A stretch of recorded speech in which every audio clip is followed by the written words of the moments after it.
8조 5천억 원이 넘는 내년도 제주도와 교육청 예산안에 대한 제주도의회 예결특위 심사가 이번 주에 진행됩니다. 또 제2회 아시아태평양 영 리더스 포럼과 오는 2025년 시행을 앞두고 학생과 학부모들을 위한 고교 학점제 박람회도 열립니다. 이번 한 주간의 주요 이슈를 권혁태 기자가 보도합니다. 지난주까지 상임위원회별로 이루어진 내년도 예산안 심사와 개수 조정안이 도의회 예산결산 특별위원회로 넘어옵니다. 예결특위는 내일부터 오는 14일까지 7차례 회의를 열고 예산안 조정 심사를 진행한 뒤 오는 15일 본회의에 상정할 예정입니다. 올해로 두 번째를 맞는 아시아 태평양 영 리더스 포럼이 내일까지 제주 신화역사공원에서 열립니다. 청년 환경 공정을 말하다라는 주제로 열리는 이번 포럼에서는 혁신기업 사례가 소개되고 평화와 환경을 지키기 위한 다양한 강연과 토론이 펼쳐집니다. 특별 세션으로 제주와 싱가포르의 청년 네트워크 교류 방안과 4.3의 기억과 치유 방안도 다뤄집니다. 오는 2025년부터 시행되는 고교 학점제에 대한 박람회가 오는 8일부터 사흘 동안 제주 한라대 컨벤션 센터에서 열립니다. 제주도 교육청이 마련하는 이번 박람회에서는 고교 학점제 특강을 비롯해 진로적성 탐색과 선택 과목 탐색관 등도 운영돼 학생과 학부모들의 이해를 돕게 됩니다. 연말을 맞아 시내 주요 거리에서는 성탄절 행사도 펼쳐집니다. 제주도와 제주관광공사는 오는 25일까지 제주시 칠성로 일대에서 탐나는 원도심의 크리스마스 축제를 진행합니다. 같은 기간 제주시 연동 누에마루 거리에서도 성탄 트리와 포토존이 설치되고 주말 버스킹 공연과 구매 영수증 이벤트 등 다양한 프로그램이 이루어집니다. MBC 뉴스 권혁태입니다. 친환경 에너지는 자동차뿐만 아니라 산업계 전반으로 빠르게 확산되고 있는데요.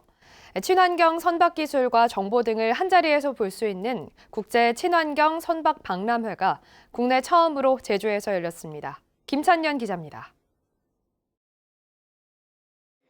표면 대부분에 태양열 전지 패널이 붙어 있는 중소형 요트.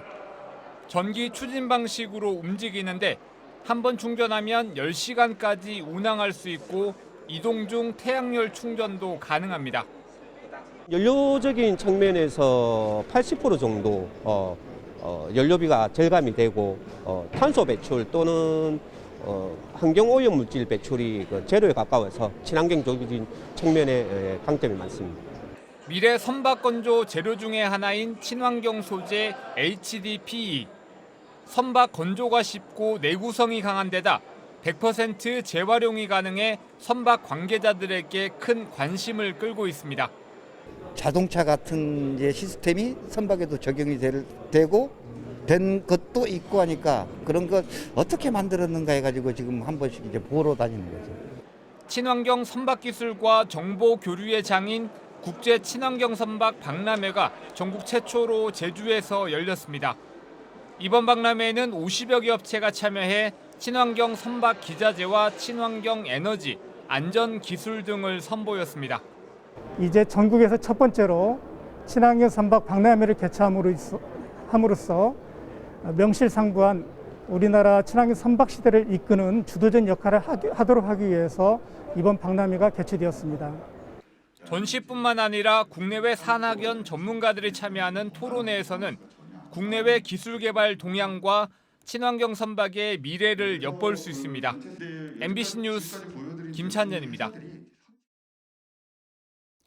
제주도의회 5개 상임위원회는 내년도 제주도 예산안에 대한 심의를 마무리하고 사전 개수 조정을 거쳐 505억 원을 감액했습니다. 환경도시위원회는 버스 준공영제 재정 지원 43억 원, 보건복지안전위는 신도지구 우수저류시설 설치 사업 15억 원, 농수축 경제위는 수소버스 구입 보조금 6억 1천만 원 등을 각각 삭감했습니다. 도의회 예결특위는 내일 제주도 예산안에 대한 본심사를 진행합니다.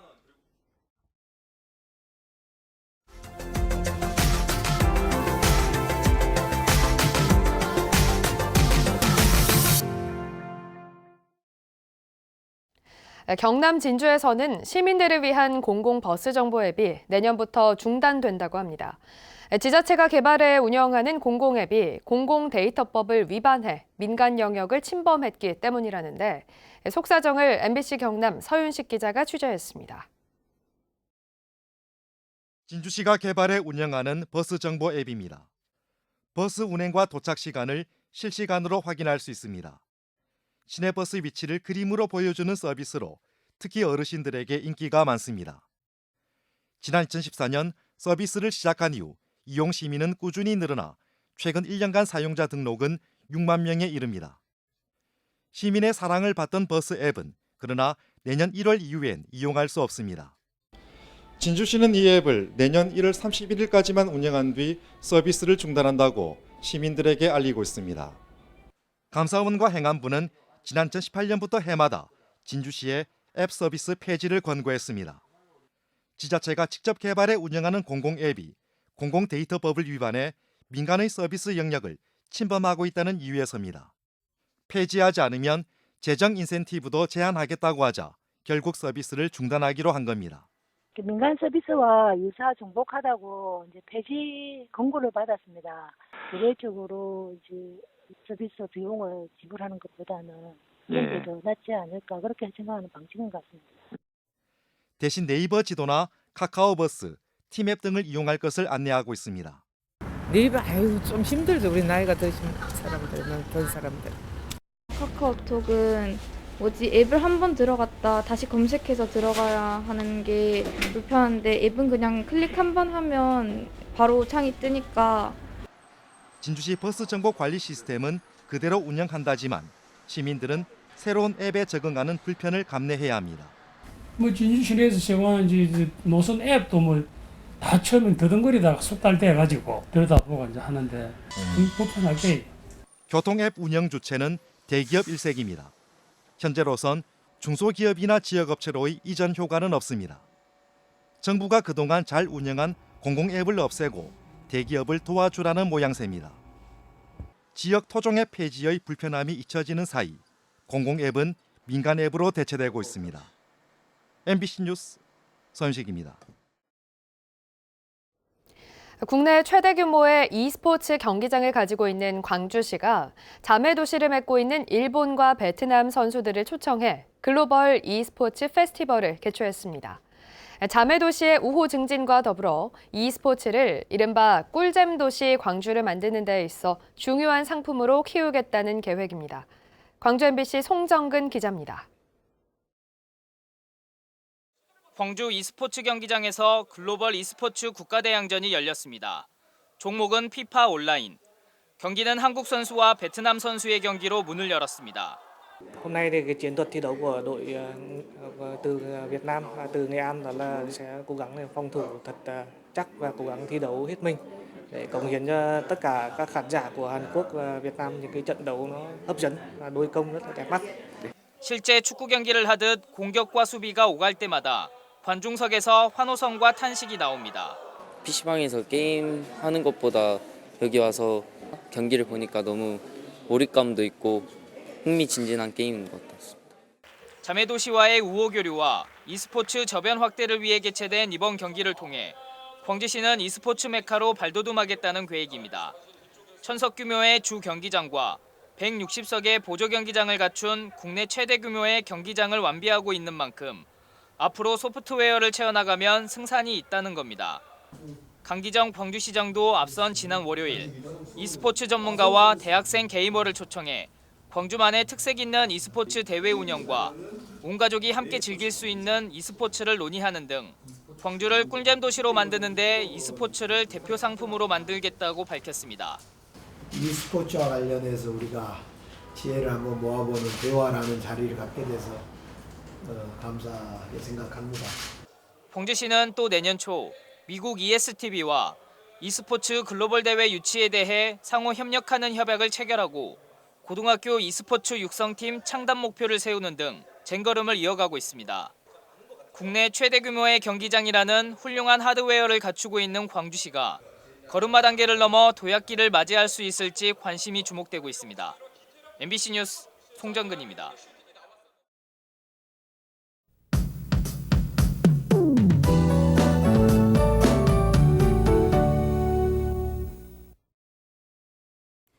다시 찬 공기가 남하하면서 추워졌습니다. 오늘은 어제보다 더 춥겠는데요. 월요일 아침 체감온도 1도 안팎으로 떨어졌습니다. 나오실 때 두꺼운 겨울 외투 입으시기 바랍니다. 추위는 내일 아침까지 이어지겠고요. 내일 낮부터는 다시 기온이 오르면서 예년 기온을 회복하겠습니다. 찬 대륙 고기압권에 들면서 제주로 찬 북풍이 강하게 밀려들고 있습니다. 이 영향으로 제주 서부 지역에는 강풍주의보가 발효 중인데요. 서부 지역 고산은 현재 체감온도가 영하권을 보이고 있습니다. 오늘 오후까지 초속 16m 안팎의 찬바람이 강하게 불겠는데요. 강풍 피해 없도록 서행 운전하시고 안전사고에 유의하시기 바랍니다. 현재 제주 하늘에 낮은 구름이 껴있어서 오늘 대체로 흐리겠습니다. 자세한 기온 보시면 아침 기온 북부 지역 5도를 보이고 있고요. 서부 지역 6도, 남부 지역 10도로 시작하고 있습니다. 산지 성판악은 영하 2도까지 떨어졌습니다. 낮 최고 기온은 북부와 서부, 동부 7도, 남부 지역 10도 안팎이 예상됩니다. 어제 낮보다 3도가량 떨어지겠습니다. 도서 지역도 흐린 가운데 낮에 어제보다 춥겠습니다. 체감온도는 2에서 4도 안팎이 예상됩니다. 현재 제주 서부 앞바다와 제주 남쪽 먼바다에는 풍랑주의보가 발효 중인데요. 물결이 3.5m까지 높게 일겠습니다. 이 특보는 오늘 오후부터 내일 새벽 사이에 차차 해제되겠습니다.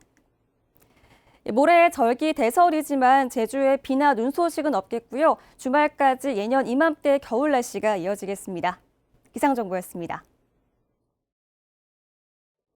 어제 저녁 7시쯤 제주시 추자도의 한 건물 3층에서 불이 나 1시간여 만에 꺼졌습니다.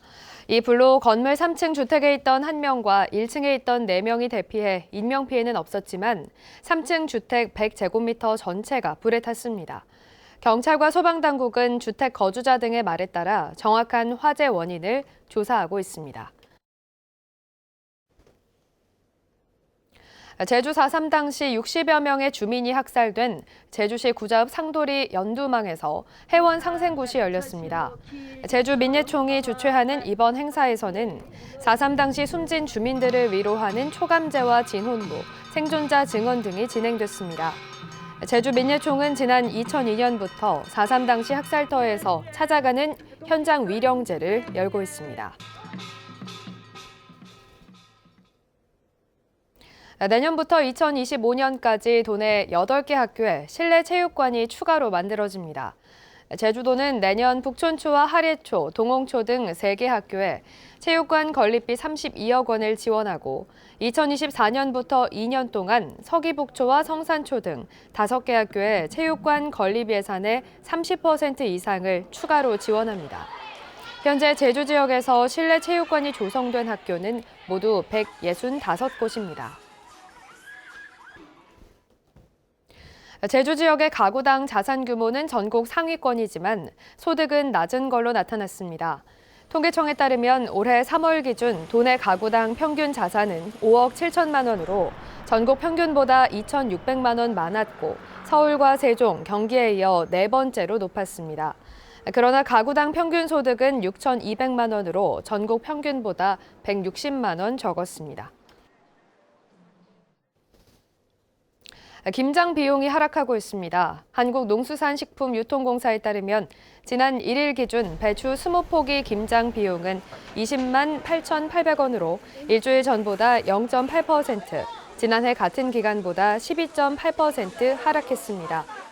농수산식품유통공사는 무 가격이 산지 출하량이 늘면서 10% 이상 떨어졌고 배추와 대파, 쪽파 등의 가격도 떨어지면서 김장 비용이 하락하는 걸로 보고 있습니다.